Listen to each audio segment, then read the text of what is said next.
Hello friends, welcome to the channel. दोस्तों, आज हम देखने जा रहे हैं pressure control loop in a close reactor. तो इंडस्ट्रीज़ में जो भी हमारा केमिकल प्रोसेस होता है उसमें जो क्लोज रिएक्टर होते हैं दोस्तों, उसमें प्रेशर, टेम्परेचर, लेवल, फ्लो ये सब कंट्रोल होता है और उसके साथ साथ उसका सेफ्टी भी कंट्रोल होता है। तो इस ये सब चीज़ें ध्यान में रख के हम आज डिस्कस करने वाले हैं। तो देखिए दोस्तों, ये है हमारा क्लोज रिएक्टर और ये पीटी बोले तो प्रेशर ट्रांसमीटर है। और ये जो एसवी है ये सेफ्टी वाल है और ये पीएसवी प्रेशर कंट्रोल वाल, और ये उसको वाल को एयर सप्लाई दिया हुआ है। और ये जो देख रहे हैं हम, ये प्रोसेस आइसोलेशन वाल है। तो इतने सारे कंपोनेंट है दोस्तों। एक एक रिएक्टर को कंट्रोल करने के लिए हमें ये सब इक्विपमेंट की ज़रूरत होती है। तो चलिए दोस्तों, देखते हैं ये प्रेशर कैसे कंट्रोल होता है। तो देखिए, जैसे ही हमारा ये जो क्लोज रिएक्टर है, इसके अंदर जो केमिकल है इसमें हम हीटिंग भी देते हैं और इसमें मल्टी केमिकल्स एक साथ हम स्टोर करके उसको मिक्सिंग करके उसके ऊपर केमिकल रिएक्शन होता है। तो जब हमको कोई थर्ड प्रोडक्ट क्रिएट करना होता है, उस टाइम यहाँ पर टेम्परेचर भी हमें मेंटेन करना पड़ता है। तो ये टेम्परेचर की वजह से जैसे जैसे ये जो प्रोडक्ट है, इसके अंदर जो जो मटेरियल है, इसमें केमिकल रिएक्शन होगा और वो रिएक्शन के समय वहाँ पर वेपर क्रिएट होते हैं। ये जो देख रहे हैं हम, ये वेपर है। तो ये जो वेपर क्रिएट होते हैं दोस्तों, तो इसको कंट्रोल करने के लिए हमें ये सब इंस्ट्रूमेंट की ज़रूरत होती है।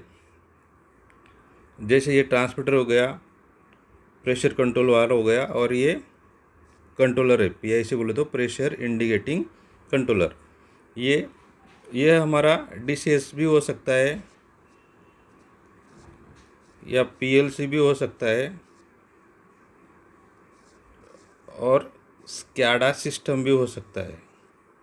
ये हमारे प्लांट के अंदर हमने कौन सा सिस्टम यूज़ किया है उसके ऊपर डिपेंड है कि हम सिस्टम को कैसे कंट्रोल कर रहे हैं। तो दोस्तों, जैसे ही वेपर प्रेशर क्रिएट होगा तो ये जो प्रेशर ट्रांसमीटर है ये सेंस करेगा, और जो भी प्रोडक्ट हमें फाइनल प्रोडक्ट बनाना है वो प्रोडक्ट की क्वालिटी के लिए हमें पर्टिकुलर प्रेशर भी मेंटेन करना पड़ता है। जैसे कि लेवल और टेम्परेचर, ये तो हमें एक्यूरेट मेंटेन करना ही करना है। उसके साथ साथ वो रिएक्टर का प्रेशर भी हमें एक्यूरेट मेंटेन करना पड़ता है। जब हम प्रेशर, टेम्परेचर, लेवल हम एक्यूरेट मेंटेन करेंगे तो हमें वो प्रोडक्ट की क्वालिटी भी सस्टेनेबल मिलती है और एक्यूरेट मिलती है। जो हमें प्रोडक्ट क्रिएट करना है वो एक्यूरेसी हमें तभी मिलती है। तो जैसे हम प्रेशर को सेट पॉइंट देंगे, सेट पॉइंट हम ये पीआईसी में देंगे। सपोज यहाँ 2 मिली बार हमने प्रेशर दिया, सेट पॉइंट दिया, तो जैसे ये वेसल के अंदर, ये रिएक्टर के अंदर 2 मिली बार के ऊपर प्रेशर जाएगा तो ये जो पीआईसी है, ये पीआईसी ये कंट्रोल वाल्व को कमांड देगा। जैसे 2 मिली बार के ऊपर प्रेशर जाएगा, हमारा ये कंट्रोल वाल्व का ओपनिंग वेंट की तरफ ऑपरेट होगा, और जैसे ही ये कंट्रोल वाल्व ओपन होगा हमारा प्रेशर ड्रॉप आएगा, और जैसे ही 2 मिली बार के नीचे प्रेशर आएगा तो वाल्व वापस क्लोज होना स्टार्ट हो जाएगा। तो इस हिसाब से ये हमारा क्लोज लूप रहेगा। प्रेशर इंडिकेटिंग कंट्रोलर और प्रेशर कंट्रोल वाल्व। तो ये रिएक्टर के प्रेशर के लिए ये इंस्ट्रूमेंट काम करेंगे। और उसी समय सपोज हमारा वाल्व फेल हो गया, या तो फिर पीटी फेल हो गया, या तो हमारा सिस्टम या कंट्रोलर फेल हो गया, तो वो टाइम पे हमें सेफ्टी के लिए जो ज़रूरी होता है वो होता है सेफ्टी वाल्व। अगर ये वाल्व ओपन नहीं हुआ और हमारा रिएक्टर के अंदर तो प्रोसेस चालू ही, उसमें हीटिंग चालू ही है, तो ऐसे कंडीशन में क्या होगा, रिएक्टर प्रेशराइज होगा, और प्रेशराइज होगा तो एक्सीडेंट हो सकता है।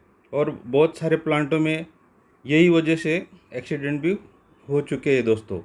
तो हमें वो उससे बचने के लिए हम सेफ्टी वाल्व लगाते हैं, और ये सेफ्टी वाल्व जो भी एक्स्ट्रा प्रेशर रहेगा ये सेफ्टी वाल्व पॉप होके उसको ड्रेन कर देगा। सेफ्टी वाल्व इसीलिए लगा है क्योंकि वो फास्ट एक्शन ले लेगा। जैसे ही प्रेशर उसका सेट पॉइंट सपोज हमने 5 मिली बार दिया है, तो ये 5 मिली बार होते ही पॉपअप होके प्रेशर को ड्रेन कर देगा, और ये ऑटोमेटिक होगा। ये सेफ्टी वाल्व हमने इसीलिए फास्ट एक्शन के लिए लगाया है। नहीं तो क्या है, हमारा कोई प्रोसेस वाला बंदा जाके ये वाल्व भी क्लोज कर सकता है, ये जो प्रोसेस आइसोलेशन वाल्व है ये भी क्लोज कर सकता है, लेकिन वहाँ आदमी पहुँचते पहुँचते बहुत देर हो चुकी होती है। इसीलिए हमें ऑटो कंट्रोल के लिए ये सेफ्टी वाल्व लगाना ज़रूरी होता है। तो इस हिसाब से दोस्तों आज हमने देखा प्रेशर कंट्रोल लूप कैसे काम करता है, और क्लोज रिएक्टर का सेफ्टी इक्विपमेंट क्या है, जैसे कि हमने ये आज सेफ्टी वाल्व के लिए डिस्कस किया।